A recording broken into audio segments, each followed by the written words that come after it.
Misteri mayat ibu dan anak bertumpuk di kamar mandi terkunci. Polisi ungkap dugaan sementara. Seorang ibu dan anak ditemukan tewas dalam kondisi bertumpuk di kamar mandi. Peristiwa ini terjadi di Dusun Doro, Desa Bangusari, Kecamatan Pageruyung, Kabupaten Kendal, Jawa Tengah. Keduanya ditemukan tewas mengenaskan pada Senin 10 Mei 2021. Mereka adalah Muhayanah, 65 tahun, dan Karyati, 45 tahun. Jasad Muhayanah dan Karyati ditemukan di kamar mandi bersimbah darah dalam kondisi tertumpuk.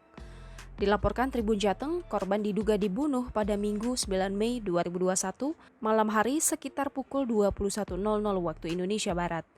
Sebelum ditemukan tewas, Karyati sempat mengirim pesan WhatsApp pada adik iparnya Yuni Astuti. Yuni mengungkapkan Karyati mengirim pesan tersebut pada Minggu sore. Tak hanya itu, Yuni juga mendengar kesaksian tetangga yang mengatakan Karyati masih keluar dan pulang ke rumah selepas maghrib. Namun, tiba-tiba Yuni mendapat kabar kakak iparnya ditemukan meninggal dunia. Ia mengaku tak ada hal mencurigakan saat Karyati berkata akan meminjam mobilnya. Yuni juga menuturkan tak ada permasalahan atau konflik yang terjadi antara keluarga Muhayanah dan Karyati dengan warga sekitar. Saat kejadian naas menimpa Karyati dan Muhayanah, putra Karyati, J, diketahui tak ada di rumah. J adalah anak kedua Karyati dan Suryatmono.